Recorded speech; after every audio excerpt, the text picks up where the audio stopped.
ನಮಸ್ಕಾರ. ಉತ್ತರ ಕರ್ನಾಟಕ ನ್ಯೂಸ್ ನ ಪ್ರೈಮ್ ಟೈಮ್ಗೆ ಸ್ವಾಗತ. ನಾನು ಹನುಮಂತೇಶ್. ಅನಧಿಕೃತವಾಗಿ ಶಾಲೆ ನಡೆಸುತ್ತಿರುವ ಆರೋಪದ ನಡುವೆ ಹುಮ್ನಾಬಾದ್ ತಾಲೂಕಿನ ಮನ್ನಾಖೇಳಿಯ ಗುರುನಾನಕ್ ಶಿಕ್ಷಣ ಸಂಸ್ಥೆ ವಿರುದ್ಧ ಇದೀಗ ಗಂಭೀರ ಆರೋಪಗಳು ಕೂಡ ಕೇಳಿ ಬಂದಿವೆ. ಈ ಸಂಸ್ಥೆಯ ಆಡಳಿತ ಮಂಡಳಿಯ ಅಧ್ಯಕ್ಷರು ಹಾಗೂ ಸದಸ್ಯರ ವಿರುದ್ಧ ಕ್ರಿಮಿನಲ್ ಪ್ರಕರಣ ದಾಖಲಿಸಬೇಕು ಅಂತ ಒತ್ತಾಯಿಸಿ ಭಾರತೀಯ ಜೈ ಭೀಮ್ ದಳದ ಅಧ್ಯಕ್ಷ ಮಾರುತಿ ಕಂಠೆ ಅವರು ಉಪನಿರ್ದೇಶಕರಿಗೆ ದೂರನ್ನ ಸಲ್ಲಿಸಿದ್ದಾರೆ. ಈ ವಿಷಯವಾಗಿ ಈ ಹಿಂದೆ ಸಹ ಶಿಕ್ಷಣ ಇಲಾಖೆಗೆ ಅವರು ದೂರನ್ನ ನೀಡಿದರು. ವರ್ಷಗಳೇ ಕಳೆದರೂ ಕೂಡ ಯಾವುದೇ ಕ್ರಮ ಅಧಿಕಾರಿಗಳು ಕೈಗೊಂಡಿಲ್ಲ.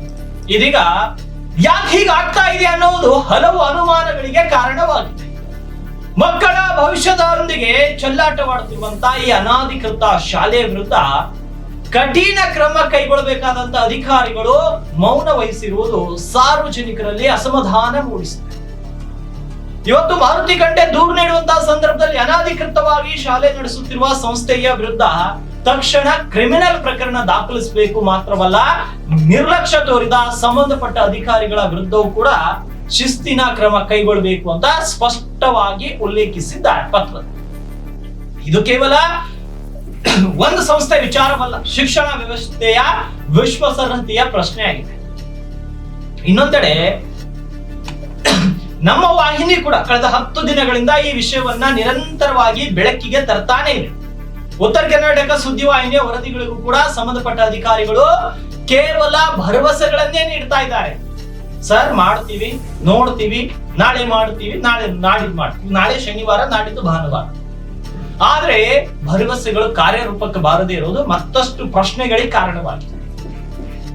ಕಾನೂನು ಬಾಹಿರ ಚಟುವಟಿಕೆಗಳ ವಿರುದ್ಧ ಕ್ರಮ ಕೈಗೊಳ್ಳಬೇಕಾದಂತ ಅಧಿಕಾರಿಗಳು ಯಾಕೆ ಮೌನ ವಹಿಸ್ತಾ ಇದ್ದಾರೆ?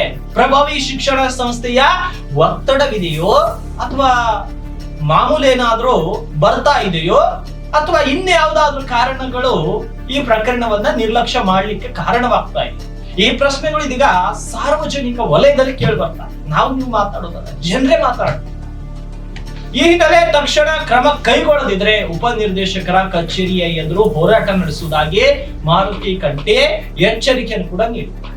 ಇದೀಗ ಶಿಕ್ಷಣ ಇಲಾಖೆ ಎಚ್ಚೆತ್ತುಕೊಳ್ಳುತ್ತದೋ ಅಥವಾ ಮತ್ತಷ್ಟು ವಿಳಂಬವಾಗುತ್ತದೋ ಅಂತ ಕಾದ್ ನೋಡುದು. ಆದ್ರೆ ಈ ಸುದ್ದಿಯನ್ನ ನಾವು ಕಂಟಿನ್ಯೂ ಆಗಿ ಫಾಲೋ ಅಪ್ ಮಾಡಿದಾಗ ನಮ್ಗೆ ಒಂದಂತೂ ಸ್ಪಷ್ಟವಾಗಿ ಅರ್ಥ ಆಗ್ತಾ ಇದೆ. ಅನಧಿಕೃತವಾಗಿ ಶಾಲೆ ನಡೆಸಿದ್ರು ಕೂಡ ಶಿಕ್ಷಣ ಇಲಾಖೆಯಲ್ಲಿ ಕೇಳುವವರು ಯಾರಿಲ್ಲ. ಪಾಪ ಅವರಿಗೆ ಶಿಕ್ಷಣ ಇಲಾಖೆ ಉಪನಿರ್ದೇಶಕರಿಗೆ ಮತ್ತು ಹುಮ್ನಾಬಾದ್ ಬಿಇಒ ಅವರಿಗೆ ನನಗೆ ಅನಿಸುತ್ತೆ ಸರ್ಕಾರ ಸಂಬಳ ಕೊಡಲ್ಲ. ಅವರಿಗೆ ಖಾಸಗಿ ಶಾಲೆಯವರೇ ಸಂಬಳ ಕೊಡ್ತಾ ಇರಬಹುದು. ಅದಕ್ಕಾಗಿ ಖಾಸಗಿ ಸಂಸ್ಥೆಯವರ ಮಾತನ್ನೇ ಕೇಳ್ಕೊಂಡಿರ್ತಾ ಇದ್ದಾರೆ. ಸರ್ಕಾರದ ಆರ್ಡರ್ ಗಳಿಗೆ ಕಾನೂನು ಮೀರಿದ್ರು ಕೂಡ ಅವ್ರು ಗಪ್ಚುಪ್ ಇದ್ದಾರೆ. ಅಂದ್ರೆ ಅವ್ರು ಗಪ್ಚುಪ್ ಇರ್ಲಿಕ್ಕೂ ಕೂಡ ಗಂಟೆ ಕಟ್ಟೆಯಲ್ಲಿ ನೋಟಿನ ಕಂತು ಬರ್ತಾ ಇದೆ ಅನ್ನೋದು ಜಗತ್ ಜಾಹಿರವಾಗಿ. ನಾನು ಅವ್ರು ಭ್ರಷ್ಟಾಚಾರಿ ಅಂತ ಆರೋಪ ಮಾಡ್ತಾ ಇಲ್ಲ. ಅವರು ನಡ್ಕೊಳ್ಳುವಂತಹ ನಡವಳಿಕೆನೆ ಅವರನ್ನ ನಾನೊಬ್ಬ ಭ್ರಷ್ಟ ಅಧಿಕಾರಿ ಅಂತ ತೋರಿಸ್ಕೊಳ್ಳುವ ಹಾಗೆ ಮಾಡ್ತಾ ಇಲ್ಲ. ಯಾಕಂದ್ರೆ ನಿನ್ನೆ ದಿನ ನಾವು ಜಿಲ್ಲೆಯಲ್ಲಿ PUC ಫಲಿತಾಂಶದ ವಿಚಾರಕ್ಕಾಗಿ ಅವ್ರಿಗೆ ಕಾಲ್ ಮಾಡಿದ್ವಿ. ಹೆಂಗಾಯ್ತು ಸರ್?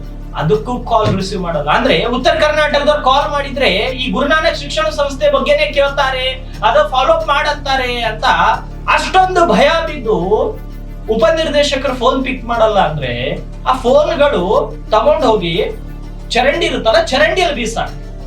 ಸರ್ಕಾರಿ ಸಂಬಳ ಈ ತಿಂಗಳಿಂದ ತಗೊಂಡು ಬಿಟ್ಕೊಡಿ. ಯಾರು ಯಾವ ಖಾಸಗಿ ಶಿಕ್ಷಣ ಸಂಸ್ಥೆಯವರು ನಿಮ್ಗೆ ಸ್ಯಾಲರಿ ಕೊಡ್ತಾ ಇದ್ದಾರೋ ಅವ್ರ ಹತ್ರನೇ ಹೋಗಿ ನೌಕರಿ ಮಾಡಿ. ಯಾತಕ್ರಿ ಬೀದರ್ಗೆ ಬರ್ತೀರಾ ನೀವೆಲ್ಲ? ಯಾವ ಮುಖ ಇಟ್ಕೊಂಡ್ರಿ ಬೀದರ್ಗೆ ಬರ್ತೀರಾ? ಮಕ್ಕಳ ಭವಿಷ್ಯದ ಜೊತೆ ಖಾಸಗಿ ಸಂಸ್ಥೆಯವರು ಇಷ್ಟೊಂದು ಆಟ ಆಡ್ತಾ ಇದ್ದಾರೆ. ಅವರ ಭವಿಷ್ಯ ಹಾಳಾಗ್ತಾ ಇದೆ.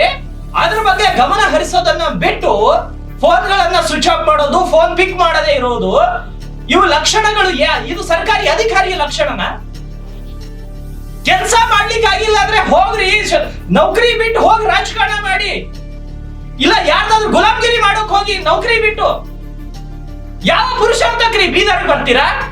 ಬೀದರಲ್ಲಿ ಬಂದು ಸುಮ್ನೆ ಮಕ್ಕಳ ಭವಿಷ್ಯ ಜೊತೆ ಆಟ ಆಡ್ಕೊಂತ ಕೂತ್ಕೊಂಡಿದ್ದೀರಾ ನೀವು? ಏನ್ ಬೀದರ್ ಜನ ಸುಮ್ನೆ ಇರ್ತಾ ಇದಾರ ಅನ್ನೋ ಇದ್ರಲ್ಲಿ ಇದ್ದೀರಾ? ಬೀದರ್ ಜನ ಸಿಡದೆ ಆದ್ರೆ ಹೆಂಗಿರುತ್ತೆ ಅನ್ನೋ ಟ್ರೇಲರ್ ನೋಡ್ಬೇಕಾಗುತ್ತೆ. ಈಗ ನೀವು ಕ್ರಮ ತೆಗೆದುಕೊಳ್ಳಿಲ್ಲ ಅಂದ್ರೆ ಆ ಭವಿಷ್ಯ ಜೊತೆ ಆಟ ಆಡ್ತಾ ನಿಮ್ಮ ಮಗಳು ನಿಮ್ಮ ಮಗ ಯಾರಾದ್ರೂ ಅಂತ ಶಿಕ್ಷಣ ಸಂಸ್ಥೆಯಲ್ಲಿ ಓದಿದ್ರೆ ನೀವು ಸುಮ್ಮನೆ ಇರ್ತಾ ಇದ್ರ? ಹೌದು, ನಿಮ್ಮ ಮಕ್ಕಳಿಗೆ ಅದೇ ಶಾಲೆಗೆ ಹಾಕಿ ನಾನು ಇವತ್ತಿನ ಈ ಸುದ್ದಿನ ಫಾಲೋ ಮಾಡೋದೇ ಬಿಡ್ತೀನಿ. ಅದೇ ಶಾಲೆಯಲ್ಲಿ ಹೋಗಿ ನಿಮ್ಮ ಮಕ್ಕಳಿಗೆ ಅಡ್ಮಿಷನ್ ಮಾಡಿಸಿ. ಅವಾಗ ಹೌದು ಸರ್ ನಿತ್ಯವಾಗಿ ನಿಯತ್ತಾಗಿದ್ದಾರೆ ಅಂತ ಹೇಳ್ತೀನಿ. ನಿಮ್ ಮಕ್ಕಳು ಮಾತ್ರ ದೊಡ್ಡ ದೊಡ್ಡ ಇನ್ಸ್ಟಿಟ್ಯೂಟ್ಗಳಲ್ಲಿ ಅಮೆರಿಕಾದಲ್ಲಿ ಓದಬೇಕು, ದೊಡ್ಡ ಬೇರೆ ಬೇರೆ ಸ್ಟೇಟ್ ಅಲ್ಲಿ ಓದಬೇಕು. ಬಡವರ ಮಕ್ಕಳು ಇಲ್ಲಿ ಲೋಕಲ್ ಅಲ್ಲಿ ಯಾವುದೋ ಒಂದು ಖಾಸಗಿ ಶಿಕ್ಷಣ ಸಂಸ್ಥೆಯಲ್ಲಿ ಓದಿದ್ರೆ ಅದು ಅನಧಿಕೃತವಾಗಿ ಪರ್ಮಿಷನ್ ಇಲ್ಲ ಅಂದ್ರೂ ಕೂಡ ಸುಮ್ಮನೆ ಇರ್ತೀರಿ ಅಂದ್ರೆ ಎದಕ್ರಿ ಬೀದರ್ಗೆ ಬರ್ತೀರಾ? ನಾನು ಬೀದರ್ ಜಿಲ್ಲೆಗೆ ಬರುವಂತ ಅಧಿಕಾರಿಗಳಿಗೆ ಮತ್ತು ಬಂದಂತ ಅಧಿಕಾರಿಗಳಿಗೆ ಎಲ್ರಿಗೂ ಖಡಕ್ ಆಗಿ ಬೀದರ್ ಜಿಲ್ಲೆಯಲ್ಲಿ ಇನ್ನು ಮುಂದೆ ನಿಮ್ಮ ಭ್ರಷ್ಟಾಚಾರದ ಆಟಗಳು ನಡೆಯಲ್ಲ. ಬೀದರ್ ಜಿಲ್ಲೆಯಲ್ಲಿ ನಿಮ್ಮ ಸೋಮಾರಿತನ ನಡೆಯಲ್ಲ. ಬೀದರ್ ಜಿಲ್ಲೆಗೆ ಬರ್ಬೇಕು ಅಂದ್ರೆ ನಿಯತ್ತಾಗಿ ಕೆಲಸ ಮಾಡ್ಲಿಕ್ಕೆ ಬರ್ಬೇಕು. ಇಲ್ಲ ಅಂದ್ರೆ ನೀವು ಸೋಮಾರಿತನ ಮಾಡಿದ್ರೆ ನಿಮ್ಮನ್ನ ಇಲ್ಲಿ ಸುಖ ಸುಮ್ಮನೆ ಇಲ್ಲಿಂದ ಹೆಂಗ ಓಡಿಸ್ಬೇಕು ಅನ್ನೋದು ನಮ್ಮ ಬೀದರ್ ಜಿಲ್ಲೆ ಜನರಿಗೆ ಗೊತ್ತಿದೆ. ಜಿಲ್ಲೆ ಜನರು ಜಾಗೃತರಾಗ್ತಾ ಇದ್ದಾರೆ. ಅವರನ್ನ ಜಾಗೃತ ಮಾಡುವಂತ ಕೆಲಸ ನಮ್ಮ ಉತ್ತರ ಕರ್ನಾಟಕ ನ್ಯೂಸ್ ಮಾಡ್ತಾ ಇದೆ. ಈಗಲಾದ್ರೂ DDP ಅವರು ಆ ಪಾಪ ಕುಂಭಕರ್ಣ ನಿದ್ದೆಯಲ್ಲಿದ್ದಾರಲ್ಲ, ಆ ನಿದ್ದೆಯಿಂದ ಮೇಲೆದ್ದು ಕಣ್ಣನ್ನ ಒಂದ್ಸಲ ತಣ್ಣೀರಿಂದ ಮುಖ ತೊಳೆದುಕೊಂಡು, ಬಿಸಿ ನೀರಾದ್ರೆ ಬೇಸಿಗೆ ಇದೆ ಪಾಪ ನೋವಾಗುತ್ತೆ, ತಣ್ಣೀರಿಂದ ಮುಖ ತೊಳ್ಕೊಂಡು ಈ ವಿಷಯದ ಬಗ್ಗೆ ಗಮನ ಹರಿಸಿ. ಇಲ್ಲ ನಾನು ಹೀಗೆ ಮಾಡ್ತೀನಿ ಅಂದ್ರೆ ನಾಳೆಯಿಂದ ನಾವು ಯಾವ ರೀತಿ ಸುದ್ದಿ ಬೆತ್ತರಿಸಬೇಕು, ಏನ್ ಮಾಡ್ಬೇಕು ನಮಗೂ ಗೊತ್ತು. ಹೋರಾಟಗಾರರ ಪತ್ರ ಬಂದಿದೆ, ಅದಕ್ಕೆ ರಿಪ್ಲೈ ಇಲ್ಲ. ಪತ್ರಕರ್ತರು ಕಾಲ್ ಮಾಡಿದರೆ ರೆಸ್ಪಾನ್ಸ್ ಇಲ್ಲ. ಅಂದ್ರೆ ನೀವು ಯಾರು ಕಾಲ್ ಪಿಕ್ ಮಾಡ್ಬೇಕಂತ ಮೊಬೈಲ್ ನಂಬರ್ ಗಳನ್ನ ಇಟ್ಕೊಂಡ್ರಿ. ನಾವು ಕೂಡ ಸರ್ಕಾರಕ್ಕೆ ತೆರಿಗೆ ಕಟ್ತೀವಲ್ಲ, ನಾನು ತೆರಿಗೆ ಕಟ್ತೀನಲ್ಲ ಸರ್ಕಾರಕ್ಕೆ.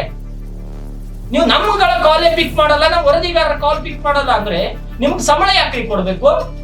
ಆ ಸಂಸ್ಥೆಯವರ ಹತ್ರ ನೀವು ಹೋಗಿ ಸಂಬಳ ತಗೊಳ್ಳಿ. ಶಿಕ್ಷಣ ಇಲಾಖೆಯ ಸಚಿವರು ಈಗಲಾದ್ರೂ ಎಚ್ಚೆತ್ತುಕೊಳ್ಬೇಕು. ಇಲ್ಲದಿದ್ರೆ ದೊಡ್ಡ ಮಟ್ಟದ ಹೋರಾಟ ಮಾಡುವುದಾಗಿ ಆ ಹೋರಾಟಗಾರರು ಕೂಡ ಎಚ್ಚರಿಕೆಯನ್ನ ನೀಡಿದ್ದಾರೆ. ಶಿಕ್ಷಣ ಅಂದ್ರೆ ದಂಧೆ ಮಾಡ್ಕೊಂಡು ಬಿಟ್ಟಿದ್ದಾರೆ. ಒಂದಿಷ್ಟು ಜನ ಶಿಕ್ಷಣವನ್ನ ದಂಧೆ ಮಾಡ್ಕೊಂಡಿದ್ದಾರೆ. ದೇವ್ರ ಹೆಸರು ಹೇಳಿ ಲೇಔಟ್ ಗಳನ್ನ ಮಾಡಿ ದುಡ್ಡು ಮಾಡೋದು ಮಾಡ್ತಿದ್ದಾರೆ. ಅಂದ್ರೆ ಸಮಾಜ ಯಾವ ಕಡೆ ಹೋಗ್ತಾ ಇದೆ ನೋಡಿ. ಈಗಲಾದ್ರೂ ಅಧಿಕಾರಿಗಳು ಎಚ್ಚೆತ್ತುಕೊಳ್ತಾರ ಅಥವಾ ಅದೇ ರೀತಿ ಗಾಢ ನಿದ್ರೆಯಲ್ಲಿರ್ತಾರ ಅನ್ನೋದನ್ನ ಕಾದ್ ನೋಡ್ಬೇಕು. ಈ ಒಂದು ಸುದ್ದಿಯೊಂದಿಗೆ ಇವತ್ತಿನ ಈ ಪ್ರೈಮ್ ಟೈಮ್ ಮುಗಿಸ್ತಾ ಇದ್ದೀನಿ. ಬೀದರ್ ಜಿಲ್ಲೆಯ ಹುಮನಾಬಾದ ತಾಲೂಕಿನ ಮನ್ನಯಕ್ಕಿ ಗ್ರಾಮದಲ್ಲಿ ಸುಮಾರು ವರ್ಷಗಳಿಂದ ಅನಧಿಕೃತವಾಗಿ ಸರ್ಕಾರದ ಅನುಮತಿ ಪಡಿಲಾರದೇನೆ, ಇಲಾಖೆಯ ಅನುಮತಿ ಪಡಿಲಾರದೇನೆ ಗುರುನಾನಕ ಪಬ್ಲಿಕ್ ಸ್ಕೂಲು ಮನ್ನಯಕ್ಕಿ ಗ್ರಾಮದಲ್ಲಿ ಏನಪ್ಪ ಅಂದ್ರೆ ಸುಮಾರು ವರ್ಷಗಳಿಂದ ನಡೀತಾ ಇದೆ. ಅದರವನ್ನು ಕುರಿತು ನಾನು ಸಾಕಷ್ಟು ಮಾಹಿತಿ ಹಕ್ಕಿನಲ್ಲಿ ಅರ್ಜಿ ಹಾಕಿದೆ. ಅದ್ರ ಕೂಡ ಯಾವುದೂ ರಿಪ್ಲೈ ಬರಲಿಲ್ಲ. ದೂರು ಕೂಡ ಕೊಟ್ಟೆ, ಅದಕ್ಕೂ ಕೂಡ ರಿಪ್ಲೈ ಬರಲಿಲ್ಲ. ಆದರೆ ನಾನೇನು DDP ಅವರಿಗೇನು ಪತ್ರಗಳು ವ್ಯವಹಾರ ಮಾಡಿದ, ಆ ಪತ್ರದ ವ್ಯವಹಾರ ಮುಖಾಂತರ ಅವ್ರೇನಪ್ಪ ಅಂತಂದ್ರೆ ಅದೇ BO ಏನಪ್ಪ ಅಂದ್ರೆ ಲೆಟರ್ಗಳು ಫಾರ್ವರ್ಡ್ ಮಾಡಿದ್ದಾರೆ. ಆ ಫಾರ್ವರ್ಡ್ ಮಾಡಿದ್ರೂ ಕೂಡ ಅಲ್ಲಿನ ಹುಮನಾಬಾದ ತಾಲೂಕಿನ BO ಅವ್ರೇನಪ್ಪ ಅಂತಂದ್ರೆ ಯಾವುದೇ ಏನಪ್ಪ ಅಂತಂದ್ರೆ ಅದ್ರ ಬಗ್ಗೆದಾಗ ಕರ್ಮ ಕೈಗೊಂಡಿಲ್ಲ. ಅವ್ರೇನಪ್ಪ ಅಂತಂದ್ರೆ ಆ ಸಂಸ್ಥೆಯ ಜೊತೆ ವಿಂಗಲಾಗಿ ಆ ಸಂಸ್ಥೆಯವರ ಹತ್ರ ಲಂಚವನ್ನು ಪಡೆದು ಇವತ್ತೇನಪ್ಪ ಅಂದ್ರೆ ಸಾರ್ವಜನಿಕರಲ್ಲಿ ಏನಪ್ಪ ಅಂದ್ರೆ ಒಂದು ಅಂತಕ್ಕೇನಪ್ಪ ಅಂದ್ರೆ ಮೂಡಿಸಿದ್ದಾರೆ. ಯಾವ ಥರ ಅಂತಂದರೆ ಇವತ್ತು ಭಾಳಷ್ಟು ಪಾಲಕರು ಏನಪ್ಪ ಅಂತಂದ್ರೆ ಭಾಳಷ್ಟು ಒಂದು ಗೊಂದಲದಲ್ಲಿದ್ದಾರೆ. ಅಲ್ಲಿ ಎಷ್ಟು ಮಕ್ಕಳಿಗೆ ಏನಪ್ಪ ಅಂದ್ರೆ ವಿದ್ಯೆ ಕಲಿಸ್ಲಿಕ್ಕೆ, ಅಲ್ಲಿ ಏನಪ್ಪ ಅಂದ್ರೆ ವಿದ್ಯಾಭ್ಯಾಸ ಕಲಿಸ್ಲಿಕ್ಕೆ ಅಡ್ಮಿಷನ್ ಮಾಡಿಸಿದಾರೋ ಅವರೆಲ್ಲ ಪಾಲಕರು ಏನಪ್ಪ ಅಂದ್ರೆ ಇವತ್ತು ಅಂತಕದಲ್ಲಿದ್ದಾರೆ. ಯಾಕಂತಂದರೆ ಮುಂದಿನ ನಮ್ಮ ಮಕ್ಕಳ ಭವಿಷ್ಯ ಏನು ಅಂತಕ್ಕಂಥದ್ದು. ಅಲ್ಲಿ ಆ ಅನುಮತಿ ಪಡಿಲಾರ್ದೇ ಇವತ್ತು ಶಾಲೆ ನಡೆಸ್ತಾ ಇದ್ದಾರೆ. ಸಾಕಷ್ಟು ನಾವೇನಪ್ಪ ಅಂದ್ರೆ ಪತ್ರಗಳು ದೂರುಗಳು ಕೊಟ್ಟರೂ ಕೂಡ ಅದಕ್ಕೆ ಅಧಿಕಾರಿಗಳು ಯಾವುದೇ ರೀತಿ ಏನಪ್ಪ ಅಂತಂದ್ರೆ ಅದಕ್ಕೆ ಸ್ಪಂದಿಸ್ತಾ ಇಲ್ಲ. ಹಾಗಾಗಿ ನಾನು ಮತ್ತೆ ಇವತ್ತಿನ ದಿವಸ ನಾನೇನಪ್ಪ ಅಂದ್ರೆ ಮತ್ತೆ ಮಾನ್ಯ ಉಪನಿರ್ದೇಶಕರ ಸಾರ್ವಜನಿಕ ಶಿಕ್ಷಣ ಇಲಾಖೆ ಬೀದರ್ ಅವರಿಗೆ ಏನಪ್ಪ ಅಂದ್ರೆ ನಾನು ದೂರು ನೀಡಿದೆ. ಇದಕ್ಕೆ ಇಷ್ಟೆಲ್ಲ ವಿಳಂಬ ಆಗಲಿಕ್ಕೆ